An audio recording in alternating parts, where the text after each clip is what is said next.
नमस्कार दोस्तों, फिर से एक बार स्वागत है आपका उत्कर्ष क्लासेज में।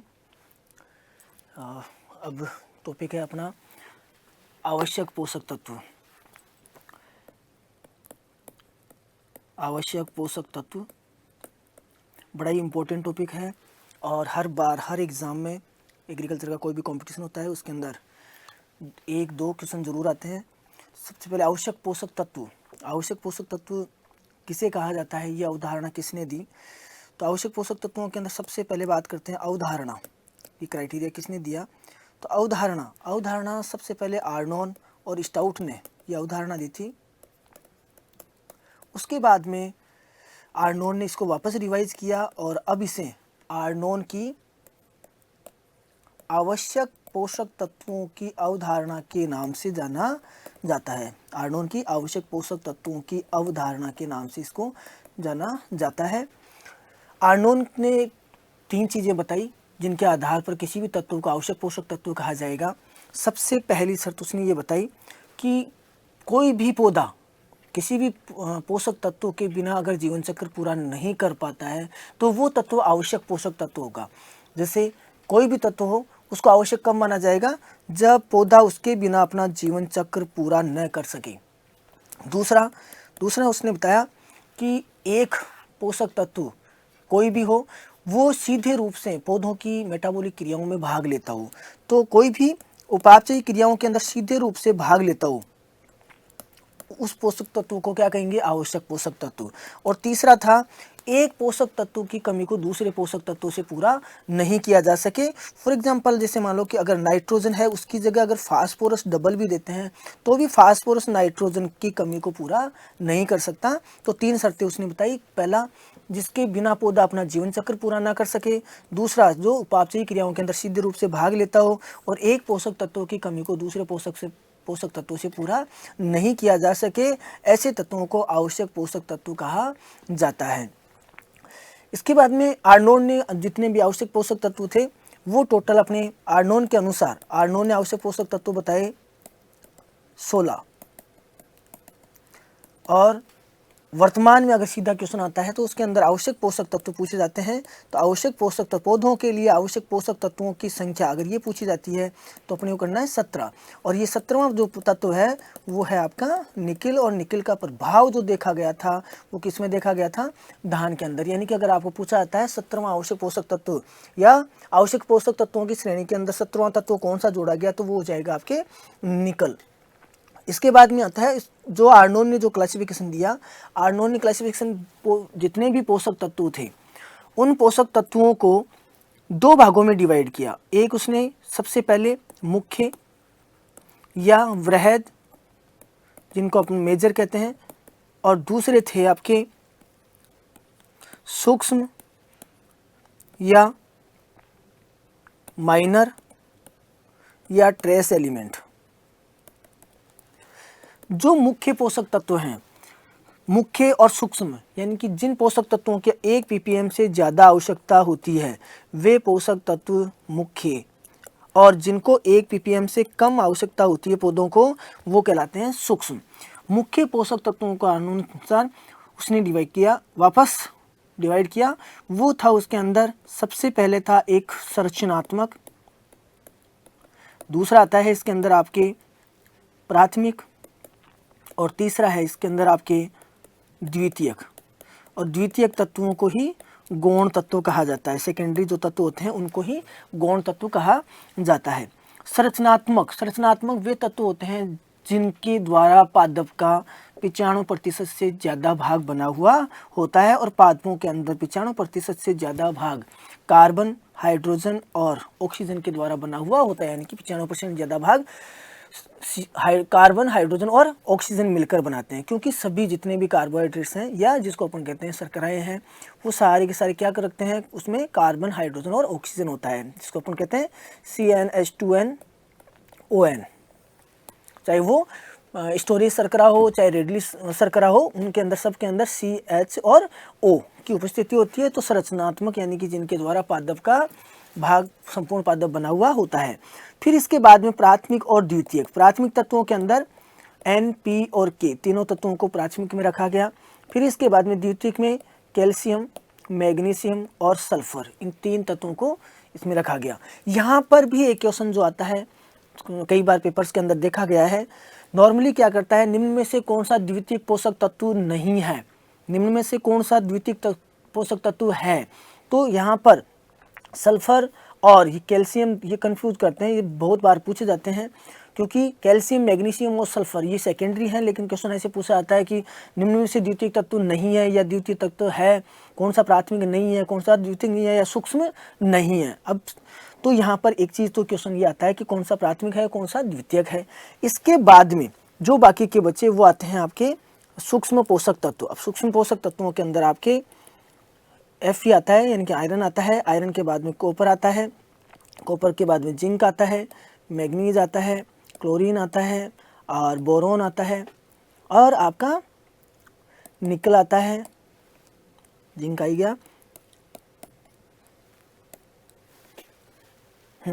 ये पोषक तत्व आएंगे आपके, जो आपके किस में आते हैं, सूक्ष्म पोषक तत्वों के अंदर आते हैं। अब टोटल तत्व आर्नोन ने कितने बताए, आर्नोन ने 16 बताए, आवश्यक पोषक तत्वों की संख्या 17 है और जो टोटल तत्व हो गए वो 17 हो गए और 17वां तत्व है वो निकल है। इसके बाद एक वैज्ञानिक निकोलस, उस निकोलस ने एक थ्योरी और दी। ये अवधारणा तो आवश्यक पोषक तत्वों की अवधारणा थी, इसके अलावा उसने बताया फंक्शनल न्यूट्रिएंट, यानी कि कार्यशील तत्व। उसने फंक्शनल न्यूट्रिएंट, कार्यशील तत्वों की अवधारणा दी और कार्यशील तत्वों की अवधारणा देकर उसने कहा कि जो 16 तत्व आर्नोन ने बताए हैं वो 16 तत्व भी कार्यशील तत्व ही हैं, आवश्यक हैं लेकिन कार्यशील हैं।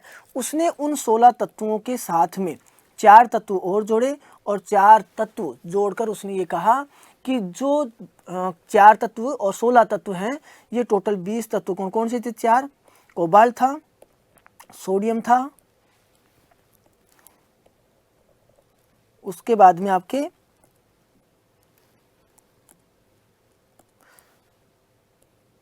सोडियम, वेनेडियम और सिलिकॉन, ये 4 तत्व जोड़ के उसने 20 फंक्शनल न्यूट्रिएंट बताए। और उसने बताया कि कोई भी तत्व जो प्रत्यक्ष या अप्रत्यक्ष रूप से किसी भी कार्य के लिए उत्तरदायी होता है उसको कार्यशील तत्व कहा जाता है। जो 16 तत्व हैं आवश्यक वो भी किसी न किसी कार्य के लिए उत्तरदायी होते हैं, वो भी कार्यशील तत्व हैं।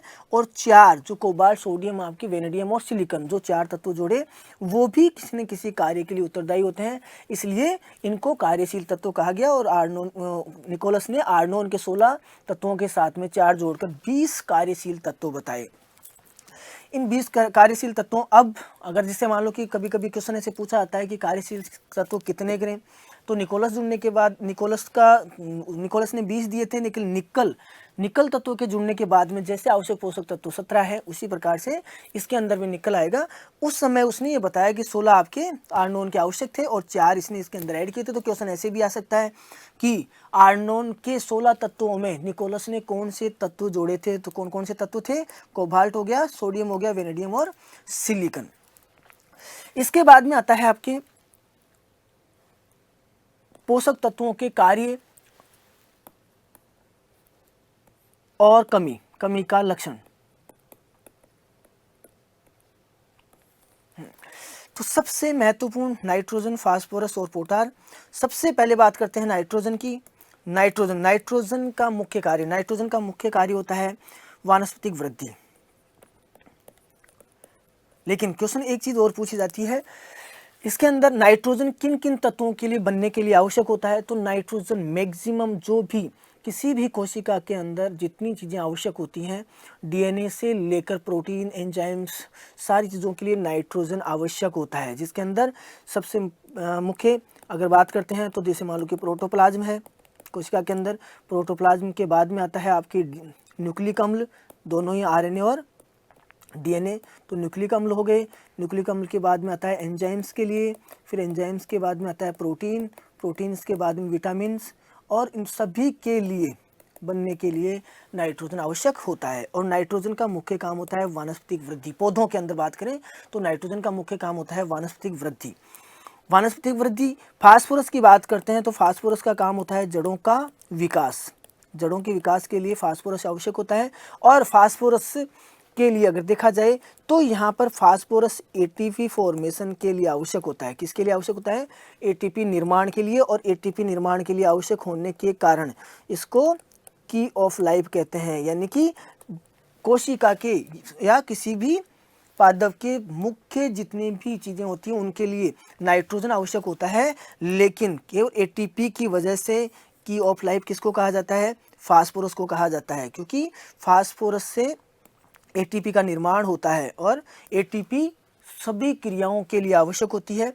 इसके बाद में आता है आपके पोटेशियम। तो पोटेशियम का काम, मुख्य काम होता है रंध्रों का खुलना व बंद होना, और इसलिए अगर अपन देखते हैं तो वैसे क्लोरीन का काम होता है कोशिका के अंदर परासरण नियमन का, लेकिन यहाँ पर अपन ये कह सकते हैं कि पोटेशियम भी इनडायरेक्टली परासरण नियमन का कार्य करता है।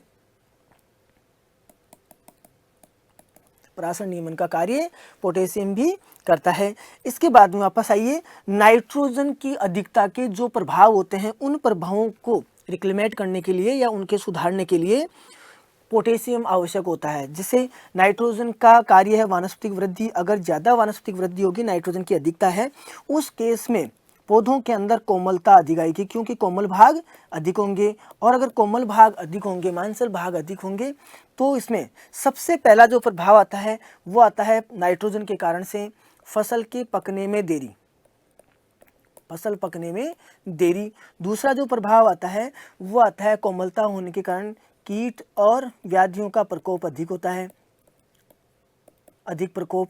और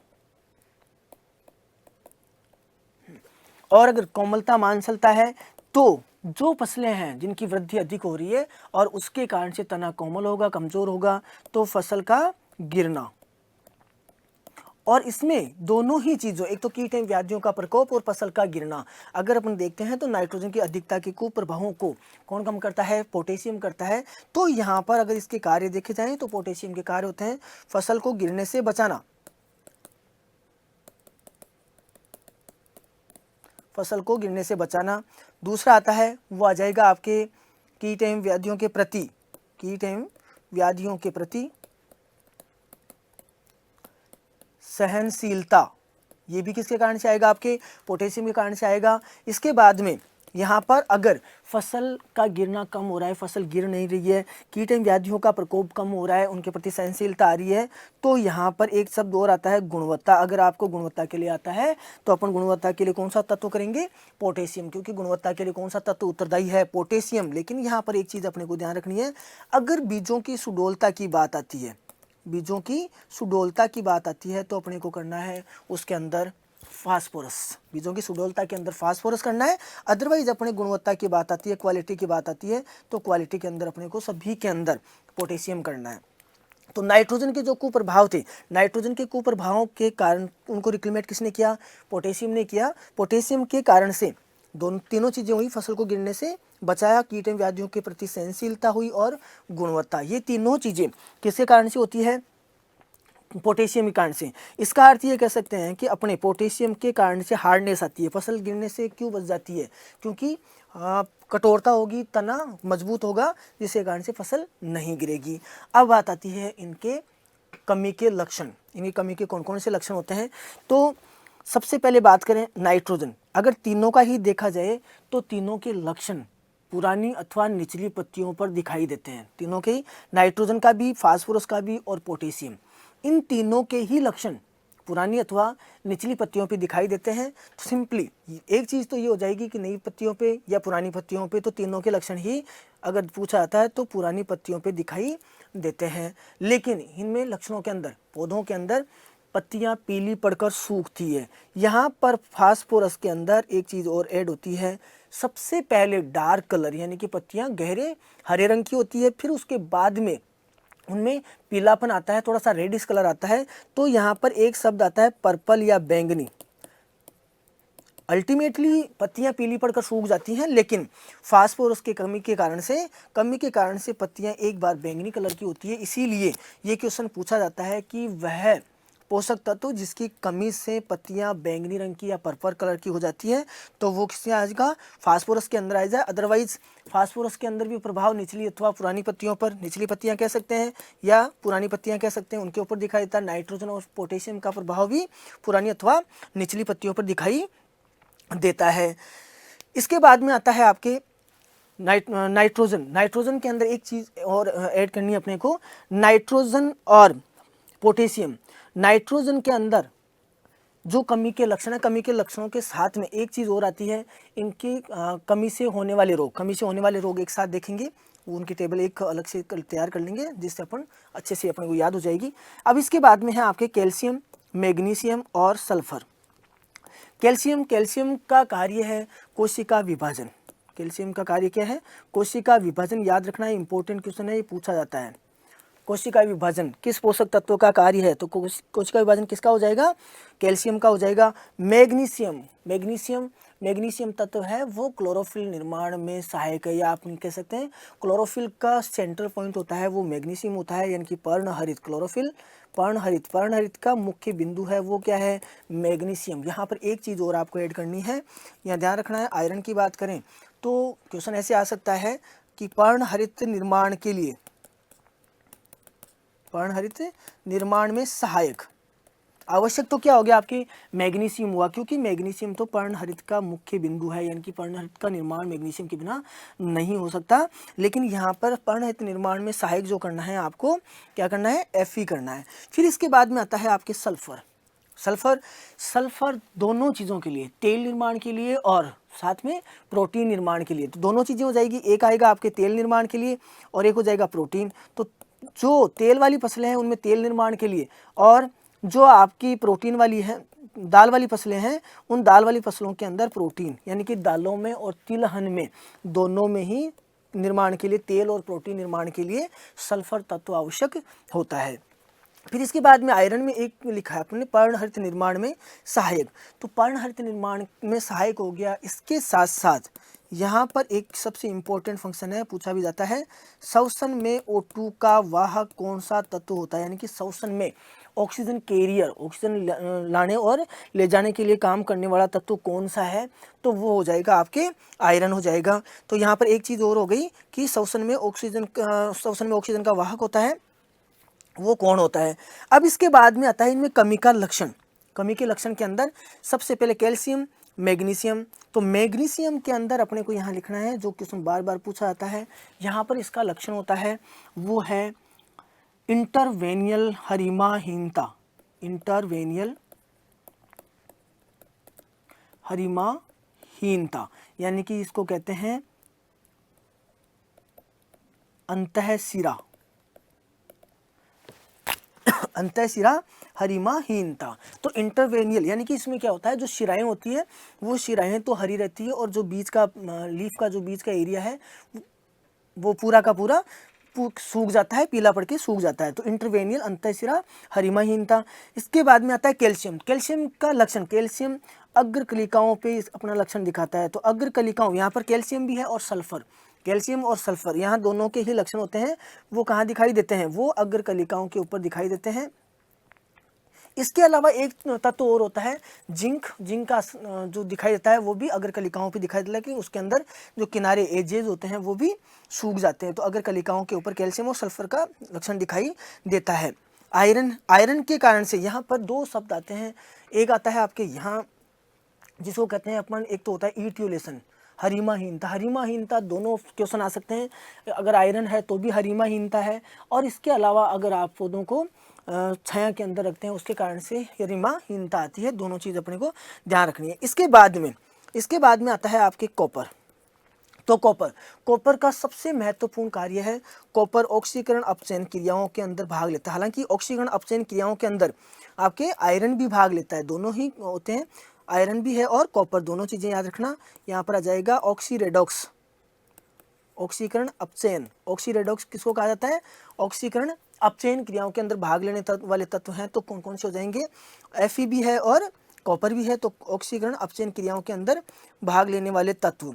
इसके बाद में आता है आपके जिंक। यहाँ जिंक क्यों इम्पोर्टेंट है, पौधों में तने की लंबाई, हालांकि वैसे तो पौधों में ही नहीं, पौधों में और जंतुओं में दोनों में ही जो लंबाई है, लंबाई किससे रिलेटेड होती है, जिंक से रिलेटेड होती है। तो यहाँ पर पौधों की तने की लंबाई के लिए कौन सा तत्व आवश्यक होता है, जिंक तत्व आवश्यक होता है।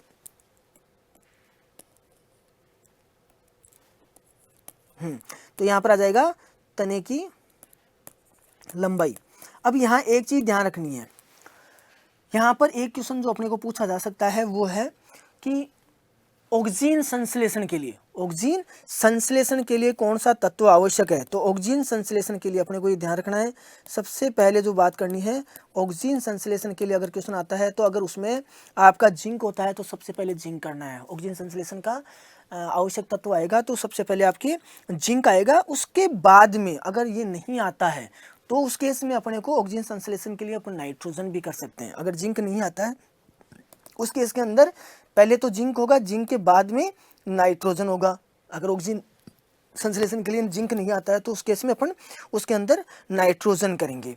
इसके बाद में ऑक्सीजन के बाद में इसके जिंक के बाद में आता है, जिंक के बाद में आपके मोलिब्डेनम, बोरोन। तो देखो मोलिब्डेनम सबसे इंपॉर्टेंट, और ये भी क्वेश्चन बहुत बार पूछा जाता है, मोलिब्डेनम जो दलहनी पादप है, दलहनी पौधों में नाइट्रोजन फिक्सेशन के लिए आवश्यक तत्व, दलहनी पौधों में नाइट्रोजन फिक्सेशन के लिए आवश्यक तत्व यानी कि नत्रजन स्तरण के लिए जो तत्व आवश्यक होता है वो होता है आपके मोलिब्डेनम होता है। कौन सा होता है, मोलिब्डेनम। दूसरा बोरोन, बोरोन का अगर क्वेश्चन आता है ये भी पूछा जाता है। यहाँ पर एक चीज ध्यान रखनी है, वैसे तो यहाँ सिंपली लिख लेते हैं जनन के लिए आवश्यक तत्व होगा वो होगा बोरोन, लेकिन क्वेश्चन किसी भी तरीके से आ सकता है कि निषेचन के लिए या जो आपकी पोलन ट्यूब होती है, पोलन ट्यूब के जर्मिनेशन के लिए या परागकणों के अंकुरण के लिए कौन सा तत्व आवश्यक होता है। तो आपको ध्यान रखना है यहाँ पर इसके अंदर बोरोन आएगा। जनन से संबंधित यानी कि पौधों में चाहे वो आपके कोई भी चीज़ हो सकती है, पुष्प बनना, फल बनना या बीज बनना, जनन के लिए आवश्यक होगा वो आपके कौन सा तत्व होगा, बोरोन होगा। इसके बाद में आता है आपके निकल सीधा इसका प्रभाव होता है वो दानों के अंदर होता है। तो दानों का जिसको अपन भरना कह सकते हैं या सुडोलता कह सकते हैं, दाने बनने के लिए या उनमें सुडोलता के लिए जो आवश्यक तत्व होता है वो आपके निकल आएगा। इसके बाद में निकल के बाद में आता है आपके क्लोरीन, सिलिकन। क्लोरीन अभी बात की थी अपन ने, एक तो होता है आपके धनायन विनिमय क्षमता, तो आपके कोशिका रस, ध्यान रखने की बात है, कोशिका रस में धनायन विनिमय क्षमता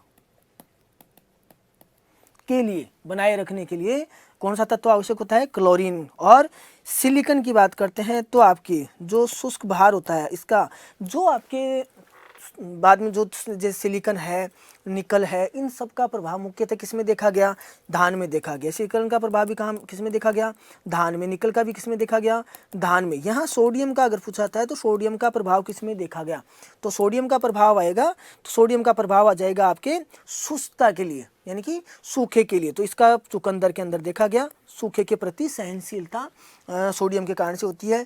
यहाँ शुष्क भार की बात चल रही थी, शुष्क भार, सिलिकन का प्रभाव है वो शुष्क भार यानी कि सिलिकन शुष्क भार बढ़ाता है। इसके बाद में आता है जो पोषक तत्व हैं उनकी उपलब्धता के रूप। अब कमी के लक्षण और उपलब्धता के रूप।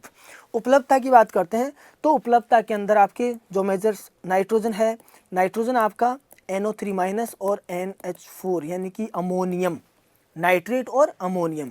यहाँ पर आपका धान का, अगर धान की फसल की बात की जाती है तो धान तो आपके किस रूप में लेती है, अमोनियम के रूप में। लेकिन बाकी अगर पूछा जाता है पौधे, सिंपली क्वेश्चन आता है कि पौधे नाइट्रोजन को किस रूप में लेते हैं, तो आपके किस रूप में आ जाएगा, नाइट्रेट के रूप में। इसके बाद में आता है फास्फोरस की बात करते हैं तो फास्फोरस देखो PO4, HPO4 और H2PO4 तीनों ही रूपों में लेता है, लेकिन सबसे जो महत्वपूर्ण रूप है फास्फोरस का वो है H2PO4।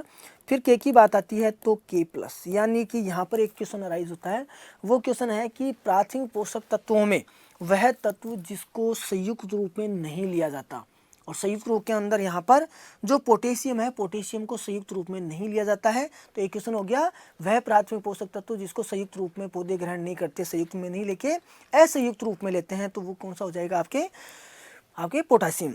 इसके बाद में आता है कैल्शियम, मैग्नीशियम और सल्फर।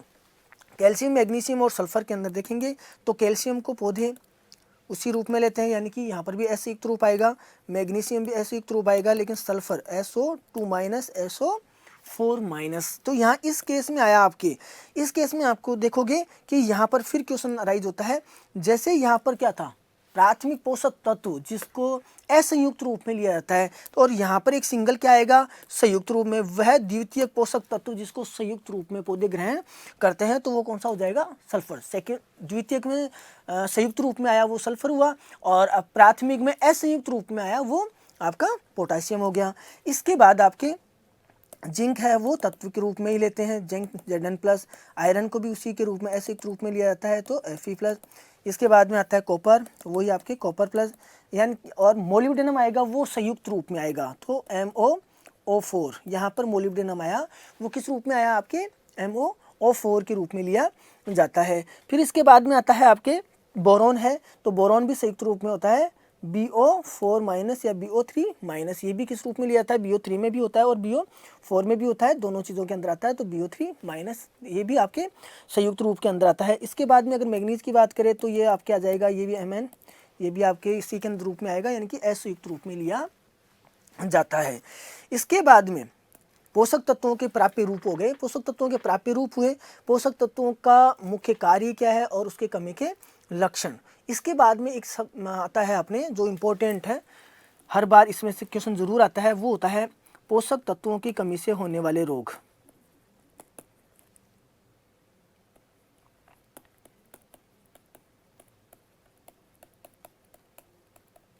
पोषक तत्वों की कमी से होने वाले रोग बहुत ही इंपॉर्टेंट टॉपिक है, हर बार हर एग्जाम में क्वेश्चन आता है इसमें। तो सबसे पहले बात करते हैं अपन नाइट्रोजन। नाइट्रोजन के कारण से होता है भूखा रोग, यानी कि स्टारवेशन। भूखा रोग किसको कहा जाता है, स्टारवेशन। यह आ जाएगा आपके नाइट्रोजन की कमी से। अब उसके बाद में जो क्वेश्चन सबसे ज़्यादा पूछा जाता है वो आता है आपके जिंक का। जिंक का सबसे पहले बात करते हैं जिंक की कमी के कारण से, तो आपके आ जाएगा जिंक खेरा रोग। खेरा रोग आपके धान में होता है। फिर सफ़ेद कली का, सफ़ेद कली का आपके आ जाएगा मक्का के अंदर। एक आपके शब्द आता है लिटिल लीफ। लिटिल लीफ, अगर लिटिल लीफ अपन देखते हैं, अगर नींबू की बात करते हैं लिटिल लीफ की, तो नींबू के अंदर आपके उसके अंदर कॉपर होता है, लेकिन मोस्टली लिटिल लीफ रोग होते हैं वो सारे के सारे जिंक के कारण से होता है, तो लिटिल लीफ आ जाएगा। इसके बाद में बात करते हैं अपने मोलिब्डेनम। तो मोलिब्डेनम की कमी से सबसे इम्पोर्टेंट, ये भी बहुत बार पूछा जाता है, गोभी के अंदर विप्टेल रोग। फूल गोभी में विप्टेल रोग, ये किसी कारण से उस कमी से होता है, ये मोलिब्डेनम की कमी से होता है। इसके बाद में आपकी फिर अगला इम्पोर्टेंट है कॉपर। तो कॉपर से एक तो डाईबैक, ये किसके अंदर होता है, नींबू के अंदर डाईबैक होता है। और इसी के बाद में आता है गमोसिस, ये भी नींबू के अंदर ही होता है। गमोसिस रोग भी किसके कारण से होता है, कॉपर की कमी के कारण से होता है। इसके बाद में आता है एमएन, यहाँ पर ग्रे स्पाइक। स्पाइक किसको कहा जाता है, स्पाइक का अर्थ है यहाँ पर जो बाली होती है, एयर होता है, वहाँ पर अपने चो के अंदर, जई में, गेहूं के अंदर स्पाइक, तो यहाँ पर ग्रे स्पाइक रोग ये जई के अंदर होता है। फिर आता है आपके बी, जहाँ कहीं पे भी आपके ब्राउनिंग रोग अगर पूछता है, अगर ब्राउनिंग रोग पूछा जाता है तो ब्राउनिंग के अंदर अपने को क्या करना है, सीधा बोरॉन करना है। इसके बाद में आता है आपके मैग्नीशियम सेंड्रोन, ये तंबाकू के अंदर होता है सेंड्रोन रोग, और ये किसी कमी से होता है, मैग्नीशियम की कमी से। फिर आता है ब्लैक हार्ट, हाँ, या ऑक्सीजन आया, तो यहाँ पर ब्लैक हार्ट किसकी कमी, किसके अंदर होता है, या आलू के अंदर होता है ब्लैक हार्ट। ये आपके मेजर जितने भी रोग थे ये सारे रोग हो गए। एक रह गया आपके बटनिंग, नाइट्रोजन के कारण आपके बटनिंग आएगा फूल गोभी के अंदर, तो बटनिंग फूल गोभी। ये थे आपके पोषक तत्वों की कमी से होने वाले प्रमुख रोग। ये रोग सारे के सारे, इनमें से एक क्वेश्चन हर बार जरूर आता है, बहुत ही इंपॉर्टेंट है। इसके बाद में आता है अपने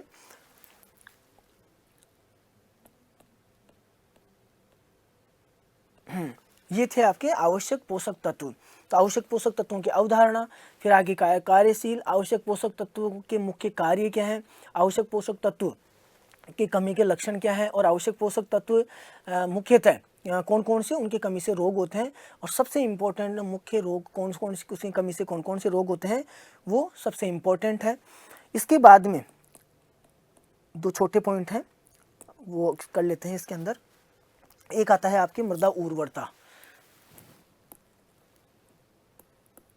मृदा उर्वरता और मृदा उत्पादकता।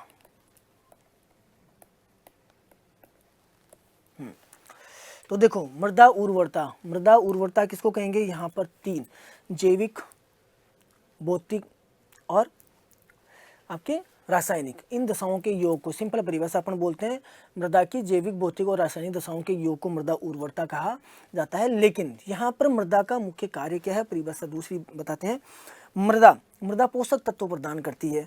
तो पोषक तत्व जो प्रदान कर रही है वो पोषक एक तो प्राप्य रूप में होने चाहिए और उचित संतुलन में होने चाहिए, उचित मात्रा में होने चाहिए। अगर दोनों में नहीं होंगे, प्राप्य रूप में नहीं है, मृदा के अंदर कितने भी पोषक तत्व होंगे वो पौधों को उपलब्ध नहीं हो सकते। और दूसरा, अगर उचित संतुलन में नहीं है, कोई तत्व ज़्यादा है या कोई भी कम है, तो वो भी पौधों के लिए उपयुक्त नहीं है। तो यहाँ पर ये क्या है, मृदा उर्वरता क्या है, ये मृदा की क्षमता है जो पौधों को पोषक तत्व प्रदान करती है, एक तो प्राप्य रूप में, और दूसरा क्या आता है, उचित संतुलन में अगर प्रदान करती है तो उसको मृदा उर्वरता कहा जाता है। यानी मृदा की वह क्षमता जो पौधों के लिए पोषक तत्व प्राप्य रूप तथा उचित संतुलन में प्रदान करती है।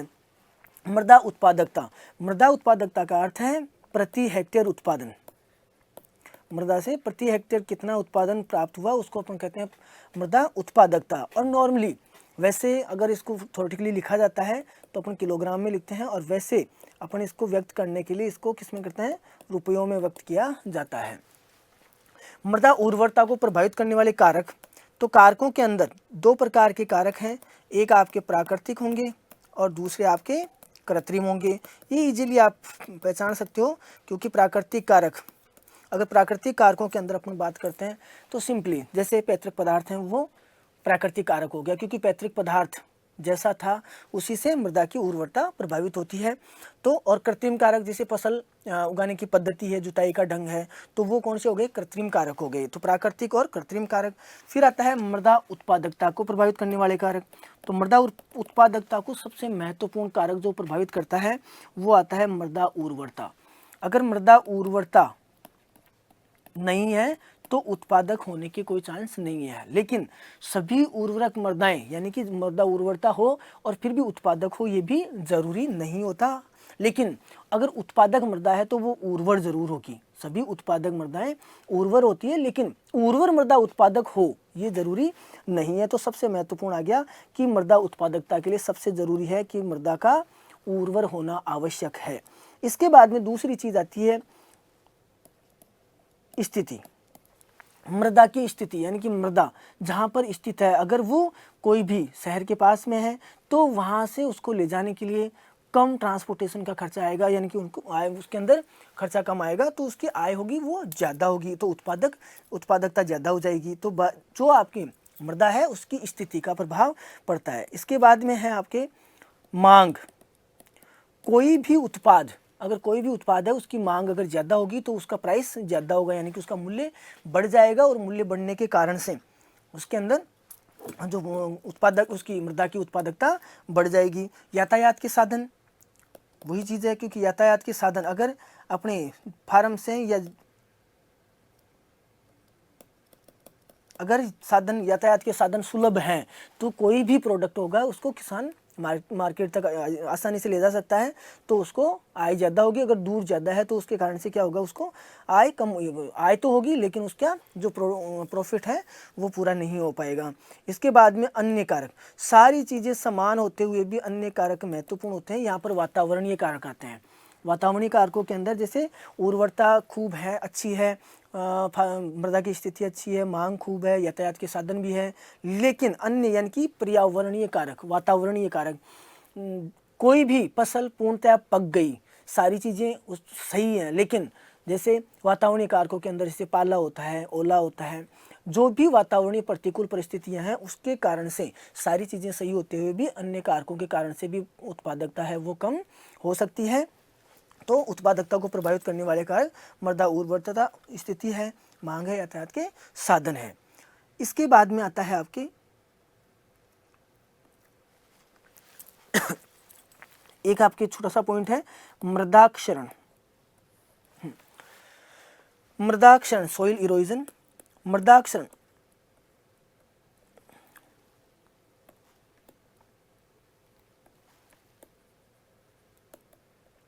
Soil erosion. तो मृदाक्षरण, वैसे तो मृदाक्षरण भौतिक शक्तियों के द्वारा होता है, तो और भौतिक शक्तियाँ वो चाहे दाब हो, ताप हो, पानी हो, हवा हो, सभी होती हैं। इरेडिएशन से यानी कि आपके विकिरण भी होता है। लेकिन अपने एग्रीकल्चर पॉइंट ऑफ व्यू दो मुख्य मृदाक्षरण के दो मुख्य बिंदु हैं या दो शक्तियां हैं जो अपने यहाँ प्रभावित करती हैं, और वो दोनों हैं आपके जल और दूसरा है वायु। और इसी के आधार पर अपने मृदाक्षरण दो ही तरीके का पढ़ते हैं, एक तो जलीय क्षरण और एक वायवीय क्षरण। तो जलीय क्षरण हो गया, वायवीय क्षरण। जो जलीय क्षरण है, जलीय क्षरण मुख्यतः अगर आपको भारत में पूछा जाता है तो मुख्यतः भारत के अंदर कौन सा क्षरण पाया जाता है, जलीय क्षरण पाया जाता है। लेकिन अगर राजस्थान में पूछा जाता है तो राजस्थान के अंदर वायवीय क्षरण होता है। लेकिन अगर भारत के अंदर ये पूछा जाता है भारत में वायवीय क्षरण कहाँ होता है, तो भारत में वायवीय क्षरण पूछा जाए तो भारत में वायवीय क्षरण ये अपने क्या बताएंगे, पश्चिमी भारत जो अपन बात कर रहे थे, जहाँ पर पहले मृदाएं, अम्लीय मृदाएं कहाँ ज़्यादा होती हैं, जहाँ पर अधिक वर्षा होती है वहाँ, और जहाँ शुष्क है, लवणीय और क्षारीय, तो पश्चिमी भारत है वहाँ पर वायवीय क्षरण पाया जाता है। भारत में मुख्यतः कौन सा होता है, जलीय क्षरण होता है। लेकिन भारत में अगर वायवीय पूछा जाता है तो कहाँ पर हो जाएगा, वो पश्चिमी भारत के अंदर। इसके बाद में अगर जैसे मान लो राजस्थान में मुख्य क्षरण कौन सा होता है, वायवीय होता है। लेकिन अगर जलीय क्षरण पूछा जाता है तो उस केस में अपन क्या कह देंगे, जो अपना 5वां खंड है यानी कि दक्षिणी पूर्वी राजस्थान के अंदर जलीय क्षरण पाया जाता है। अब वायवीय क्षरण और जलीय क्षरण, जलीय क्षरण के अंदर अवस्थाएं होती हैं और वायवीय क्षरण के अंदर कणों के आधार पे होता है, जिसके कारण से उसके अंदर अवस्थाएं नहीं होती। तो यहाँ अपने को देखना है, सबसे पहले बात करते हैं जलीय क्षरण की। तो जलीय क्षरण के अंदर सबसे पहले बात आती है आपके बोछार यानी कि स्प्लैश। फिर बोछार यानी कि वर्षा की बूंदें सीधी आती है, धरातल से टकराती है और वो कणों को छिन्न भिन्न कर देती है, या कणों को अपने स्थान से, क्योंकि मृदा क्षरण का अर्थ क्या है, कणों का अपने स्थान से हट जाना, कणों का अपने स्थान से हटना क्या कहलाता है, मृदा क्षरण कहलाता है। तो यहाँ पर बोछार आएगी तो बोछार के कारण से मृदा के कण अपने स्थान से हट जाते हैं, और जैसे ही ये बौछार के एक पानी इकट्ठा होने लगता है, उसके बाद में ऊपर की परत को पूरा का पूरा डिस्टर्ब करने से जो क्षरण होगा उसको परत क्षरण कहते हैं, यानी कि सीट, और ये अपने को दिखता नहीं है, यानी कि अदृश्य। मृदा जलीय क्षरण की वह अवस्था जो अदृश्य होती है, नहीं दिखती है, लेकिन सबसे ज़्यादा हानिकारक होती है, तो वो कौन सी होती है, परत, क्योंकि ये अपने को दिखाई नहीं देती, और ये मृदा की ऊपरी परत जहाँ पर पोषक तत्व पाए जाते हैं, उस ऊपरी परत को यानी कि पोषक तत्वों वाली परत को पूरी को नष्ट कर देती है, तो उसको परत क्षरण। इसके बाद में जहाँ पर थोड़ा सा ढाल होता है, पानी का रनऑफ थोड़ा बढ़ता है, तो बढ़ने के कारण से जो छोटी छोटी नालियाँ बनती हैं उसको कहा जाता है रिल। जो छोटी नालियों का निर्माण होता है, क्योंकि पानी जैसे ही पानी की मात्रा बढ़ेगी तो उसका रनऑफ बढ़ेगा, उस कारण से छोटी छोटी नालियों का निर्माण होता है और इन नालियों को कहा जाता है रिल। और जब ये नालियाँ बड़ी नालियों का रूप ले लेती है, जिसको अपन गली बोलते हैं, बड़ी नालियों का रूप ले लेती है, और बड़ी नालियाँ जो बनती हैं उनको कहा जाता है अपने गली, या जिसको कहेंगे अवनालिका। हालांकि एग्रीकल्चर पॉइंट ऑफ व्यू अपने चार ही प्रकार का, चार अवस्थाएं पढ़ते हैं, लेकिन वैसे इसके बाद में जो अवस्था आती है उस अवस्था को कहते हैं खंड, यानी कि रेवाइंस उनको कहा जाता है। और ये रेवाइंस अपने यहाँ पर पाए जाते हैं जो राजस्थान में दक्षिणी पूर्वी भाग के अंदर जो चंबल यानी चंबल नदी के किनारे हैं, जहाँ पर बड़ी बड़ी नालियाँ पाई जाती है, उनको रेवाइंस कहा जाता है। अब यहाँ पर सबसे हानिकारक क्षरण हुआ, सबसे हानिकारक क्षरण हुआ वो कौन सा रह गया आपके, परत क्षरण। इसके बाद में छोटी छोटी नालियाँ बनती है रिल में, यानी कि वे नालियाँ जिनको जुताई के द्वारा सुधारा जा सकता है या सही किया जा सकता है, उनको क्या कहा जाता है, वो आ जाएंगे आपके रिल। और वे नालियाँ जिनको जुताई के द्वारा नहीं सुधारा जा सकता है, वो आ जाती है अवनालिका। अब बात आती है कि मृदा क्षरण के अंदर जलीय क्षरण को रोकने के उपाय। तो दोनों ही, वायवीय क्षरण हो या जलीय क्षरण, दोनों के अंदर सेम चीजें आती हैं, वो एक साथ पढ़ेंगे। इससे पहले बात करते हैं अपन वायवीय क्षरण। वायवीय क्षरण में अवस्थाएं नहीं होती, वायवीय क्षरण के अंदर अवस्थाएं नहीं होती। वायवीय क्षरण के अंदर कणों के आकार के आधार पर जो सबसे बड़े कण होंगे, सबसे बड़े कण होंगे जो धरातल की सतह से ऊपर उठ नहीं सकते हैं, वो धरातल की सतह के साथ रगड़कर आगे बढ़ते हैं। जो बिल्कुल छोटे कण होते हैं, जो वायु के साथ में वायुमंडल में उठ सकते हैं, तैर सकते हैं, वो वायुमंडल के अंदर वायु के साथ में कई किलोमीटर तक तैरते रहते हैं। और एक ऐसे होते हैं जो बड़े नहीं है, जो धरातल के साथ में रहें, और इतने छोटे नहीं है कि वो वायुमंडल के अंदर वायु के साथ रहें। वो कण एक जगह से उछलकर दूसरी जगह पर पहुंच जाते हैं, उसको कहा जाता है उच्छलन। जो सबसे छोटे कण होते हैं वायुमंडल में जो तैरते हुए रहते हैं, उसको कहा जाता है निलंबन। और जो सबसे बड़े कण होते हैं जो धरातल की सतह के साथ रगड़कर आगे बढ़ते हैं, उसको कहा जाता है आपके सतह सर्पण। तो यहाँ पर सबसे पहले बात करते हैं निलंबन। निलंबन में जो कण होते हैं उनका व्यास 0.1 mm से कम होता है। जिनका व्यास 0.1 mm से कम होगा वो कौन से कण होंगे, निलंबन के रूप में रहेंगे। फिर आते हैं उच्छलन। जिनका व्यास 0.1 से 0.5 mm के मध्य होता है, वे कण एक जगह से उछलकर, उच्छलन का अर्थ होता है साल्टेशन।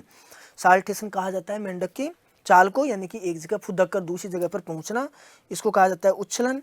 और तीसरा आता है आपके सतह सर्पण, यानी कि सतह के साथ में आगे रगड़कर आगे बढ़ना।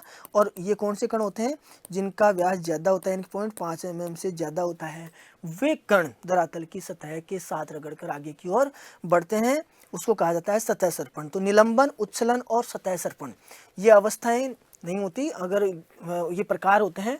और जलीय क्षरण के अंदर एक अवस्था के बाद में दूसरी अवस्था आती है, तो ये हो गई अवस्थाएं। तो यहाँ पर जलीय क्षरण में क्वेश्चन पूछा जा सकता है जलीय क्षरण के अंदर कि दूसरी अवस्था कौन सी है, तीसरी अवस्था कौन सी है, चौथी अवस्था कौन सी है, पहली अवस्था कौन सी है। तो ये चीज़ पूछी जा सकती है, क्योंकि वायवीय क्षरण के अंदर अवस्थाएं नहीं होती, जलीय क्षरण के अंदर अवस्थाएं होती है। अब बात आता है जलीय क्षरण को या वायवीय क्षरण को रोकना।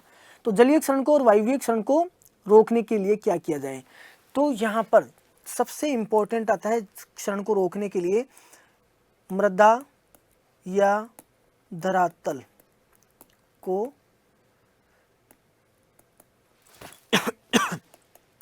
आच्छादित रखना, यानी कि वनस्पति से मृदा की सतह आच्छादित रहनी चाहिए। मृदा की सतह को अगर आच्छादित रखेंगे तो मृदा क्षरण को रोका जा सकता है। अगर धरातल की सतह आच्छादित नहीं है तो दोनों ही, चाहे वो वायवीय क्षरण हो या जलीय क्षरण, वायवीय क्षरण भी ज़्यादा कौन सी मृदाओं में होता है, जो आपका जिसके ऊपर वनस्पति नहीं पाई जाती, और जलीय क्षरण भी ज़्यादा किसमें होता है, जिस पर वनस्पति नहीं पाई जाती।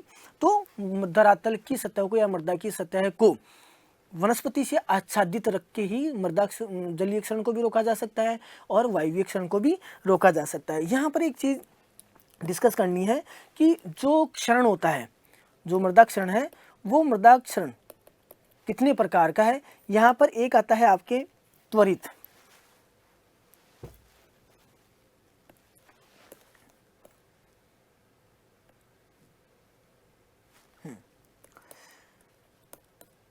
एक तो है प्राकृतिक और दूसरा है त्वरित, डायनेमिक। देखो, प्राकृतिक और त्वरित दोनों अलग अलग हैं। प्राकृतिक क्षरण होता है, उसकी रेट यानी कि उसकी दर होती है, वो रेट बहुत ही स्लो होती है। एक चीज़ यानी कि बहुत ही धीमी गति से होता है। और क्षरण धीमी गति से कब होता है, जब वनस्पति युक्त मृदा हो। वनस्पति युक्त मृदा हो तो क्षरण होगा, वो बहुत ही स्लो रेट से होगा, धीमी गति से होता है। लेकिन त्वरित कब होगा, उनकी उसकी रेट होती है वो बहुत ही फास्ट होती है। फास्ट क्यों होती है, क्योंकि ये वनस्पति विहीन मृदाओं में पाया जाता है, यानी कि वनस्पति विहीन मृदाओं के अंदर जो क्षरण होगा वो होगा त्वरित, और जो वनस्पति युक्त मृदाएं हैं वो होगा प्राकृतिक। अब यहाँ पर इसकी रेट बहुत फास्ट होती है, यानी कि त्वरित क्षरण बहुत तीव्र गति से होता है, इसलिए ये नुकसानदायक होता है, यानी कि हानिकारक होता है। नुकसानदायक होता है या हानिकारक होता है, क्योंकि ये मृदा को क्षति पहुंचाता है। जो प्राकृतिक क्षरण है उसकी रेट स्लो होती है, और स्लो होने के कारण से ये क्या करता है, मृदा निर्माण प्रक्रम में सहायक है, और मृदा निर्माण प्रक्रम में सहायक है, इसीलिए इसको अपन क्या कहेंगे, ये हानिकारक नहीं होता। लेकिन यहाँ पर जो त्वरित क्षरण है उसकी रेट बहुत फास्ट होती है, जिसके कारण से मृदा को नुकसान पहुंचता है, यानी कि इसके द्वारा क्षरण होता है, तो इसलिए अपन इसको क्या मानते हैं, हानिकारक। तो लाभदायक भी कह सकते हैं, प्राकृतिक क्षरण हुआ उसको लाभदायक क्षरण भी कहा जा सकता है, क्योंकि ये मृदा निर्माण प्रक्रम में सहायक होता है, इसलिए। और होगा कौन सा, वनस्पति युग। तो यहाँ पर बात कर रहे थे अपन, अगर धरातल की सतह को आच्छादित रखें तो मृदा क्षरण, चाहे वो जलीय हो या वायवीय हो, उसको रोका जा सकता है। अब एक शब्द आता है यहाँ पर मल्च, जिसको कहते हैं पलवार। पलवार धूल पलवार हो सकता है, आपके स्टबल मल्च हो सकता है, यानी कि कोई भी अपन, या सीट मल्च हो सकता है, जिसके अपन कोई भी कवर, यानी कि मल्च का अर्थ होता है धरातल की सतह को ढकने वाला कोई भी पदार्थ हो, एनी फिजिकल मटेरियल, कोई भी भौतिक पदार्थ जो धरातल की सतह को ढकता है उसको मल्च कहा जाता है। और मल्च का प्रयोग मृदा क्षरण को रोकने के लिए, चाहे वो जलीय हो या वायवीय हो, किया जा सकता है। लेकिन एक मल्च ऐसी होती है जो मृदा क्षरण को रोकने में सहायक नहीं होती, वो केवल शुष्क कृषि के अंदर, यानी कि मृदा नमी संरक्षण में काम में ली जा सकती है, और वो होती है आपके धूल पलवार। अगर आप स्टबल मल्च लेते हैं, धरातल की सतह को ढक दिया, तो भी स्ट्रो मल्च, यानी कि चारे के द्वारा ढक सकते हैं, फिर आता है पॉलीथीन के द्वारा ढक सकते हैं, तो उसके द्वारा मृदा क्षरण को रोका जा सकता है। लेकिन धूल पलवार किस में काम में आता है, ध्यान रखने की बात है, धूल पलवार की बात पूछी जाती है। धूल पलवार आपके नमी संरक्षण के अंदर काम में लिया जाता है। तो नमी संरक्षण के अंदर कौन सी पलवार लाभदायक हुई, सहायक हुई, मल्च कौन सी होगी, वो होगी आपकी धूल पलवार।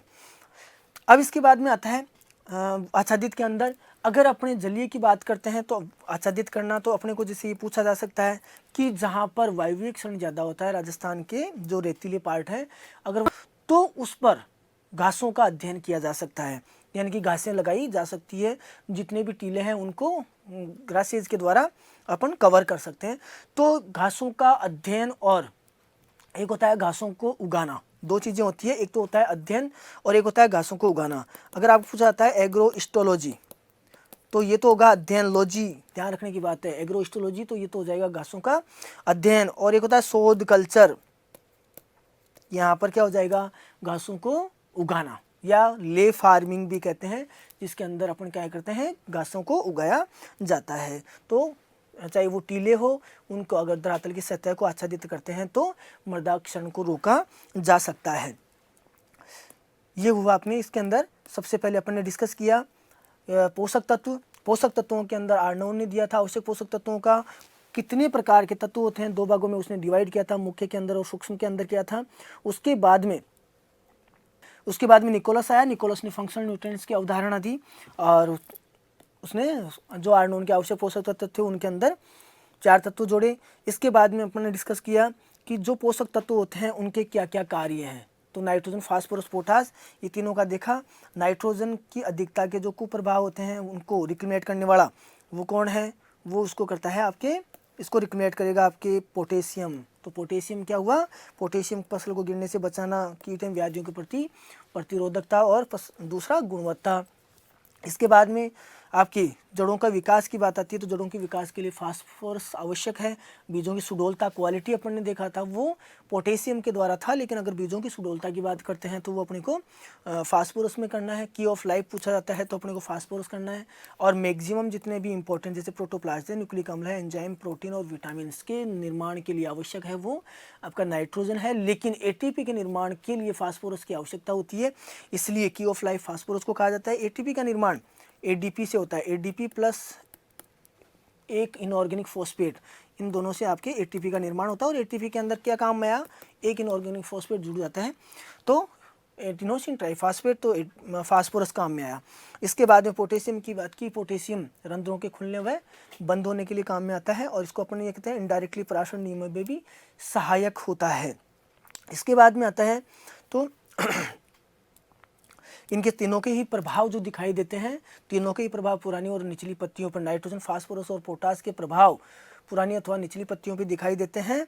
लेकिन फास्फोरस का एक अलग से हो गया, उसके अंदर फास्फोरस के अंदर की पर पहले वह पोषक तत्व जिसकी कमी से पर्पल कलर की पत्तियां हो जाती है तो वो हो जाएगा फास्फोरस।